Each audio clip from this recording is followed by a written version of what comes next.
दोस्तों, कभी भी एक तोता मत बनना, क्योंकि तोता बोलता बहुत है पर वो ऊंचा उड़ नहीं पाता। लेकिन एक बाज बनना। एक बाज शांत जरूर होता है, पर उसके पास शक्ति आसमान को छूने की होती है। आज मैं आपको बाज से जुड़ी 7 मेंटेलिटी बताऊंगी जो आप उससे सीख सकते हैं। सबसे पहली बात, बाज अकेले उड़ता है और बहुत ऊंचा उड़ता है। बाज कभी भी गौरैया, कौवों जैसे छोटे पक्षियों के साथ नहीं उड़ता। बाज हमेशा बाज के साथ ही उड़ता है। इसका मतलब ये है कि छोटी सोच वाले लोगों से हमेशा दूर रहो जो आपको पीछे खींचें। ऐसा माना जाता है कि आप उन 5 लोगों के एवरेज बनते हो जिनके साथ आप सबसे ज्यादा समय बिताते हो, इसलिए अच्छे लोगों के साथ रहो।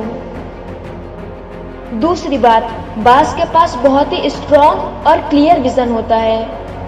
बाज अपने शिकार को 5 किलोमीटर दूर से ही देख लेता है, और एक बार जब वो अपने शिकार को देख लेता है तो फिर रास्ते में कितनी ही मुश्किलें क्यों ना आए, वो अपना ध्यान अपने शिकार से तब तक नहीं हटाता जब तक वो उसे पकड़ न ले।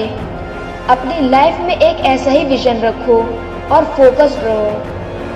फिर आपके सामने चाहे कितनी ही परेशानियां, कितनी ही प्रॉब्लम्स क्यों ना आए, उनका सामना करो और हार मत मानो। अंत में जीत आपकी ही होगी। तीसरी बात, बाज निडर होता है। एक बाज कभी भी अपने शिकार के आकार और ताकत के सामने आत्मसमर्पण नहीं करता। वो हमेशा उससे जीतने के लिए संघर्ष करता है। इसका मतलब ये है कि आपकी प्रॉब्लम्स कितनी ही बड़ी क्यों ना हो, कभी उनसे हार मत मानो, उनसे डरो मत, बल्कि लड़ो। सक्सेसफुल लोग डरते नहीं हैं, वो हर चीज का डटकर सामना करते हैं। चौथी चीज, बाज दृढ़ होता है। बाज को तूफान पसंद होता है। जब घने बादल आते हैं और तेज बारिश होती है तो बाज उत्साहित हो जाता है, जबकि बाकी पक्षी पेड़ की टहनियों और पत्तों में जाकर छुप जाते हैं। बाज खुद को ऊपर उठाने के लिए तूफानी हवाओं का इस्तेमाल करता है, और इतने खतरनाक तूफान में भी बाज इतना ऊपर उड़ता है कि वो बादलों के ऊपर तक चला जाता है। इसका मतलब है कि सक्सेसफुल लोग चैलेंजेस से डरते नहीं हैं, बल्कि उसका मजा लेते हैं और अपने फायदे के लिए उसका इस्तेमाल करते हैं। पांचवी चीज, बाज अपने बच्चों को सीखने के लिए तैयार करता है।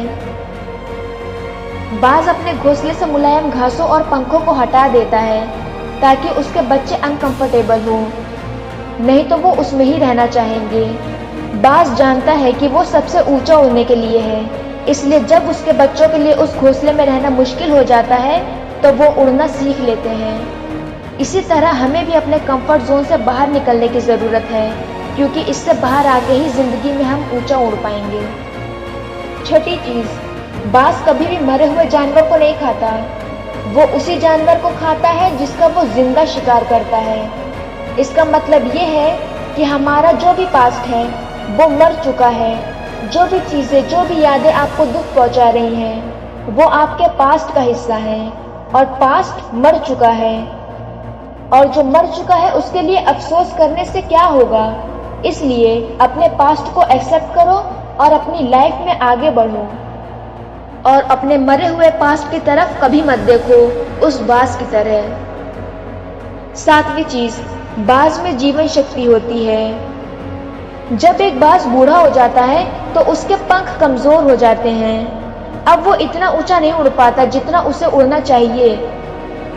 ये उसे कमजोर बनाता है और कभी कभी उसकी मौत का भी कारण बन जाता है। इसलिए वो बहुत दूर पहाड़ों में चला जाता है और वहां अपने कमजोर पंखों को अपने शरीर से अलग कर देता है, और अपनी चोंच और अपने पंजों को भी तोड़ देता है। ये बहुत ही ज्यादा दर्दनाक होता है। इस तरह वो बाज तब तक छुपा रहता है जब तक उसके नए पंख, नई चोंच और नए पंजे नहीं आ जाते। उसके कुछ समय बाद फिर वो बाहर आता है और पहले से भी ऊंचा उड़ता है। इस तरह कभी कभी हमें भी अपनी पुरानी आदतों को छोड़ने की जरूरत होती है, भले ही ये कितना मुश्किल क्यों ना हो। जो चीजें हमें अंदर ही अंदर जलाती रहती हैं और हमारी लाइफ में कोई वैल्यू नहीं ऐड करती, उन्हें हमें छोड़ ही देना चाहिए, ताकि हम लाइफ में ग्रो कर पाएं और पहले से भी ज्यादा स्ट्रांग बन पाएं। मैं प्रेरणा हूँ। अगर आपने चैनल को अभी तक सब्सक्राइब नहीं किया है तो चैनल को सब्सक्राइब कर लीजिएगा और बेल आइकन को दबा दीजिएगा ताकि आपको इस चैनल पे आने वाले ऐसे ही मोटिवेशनल वीडियो की नोटिफिकेशन सबसे पहले मिले।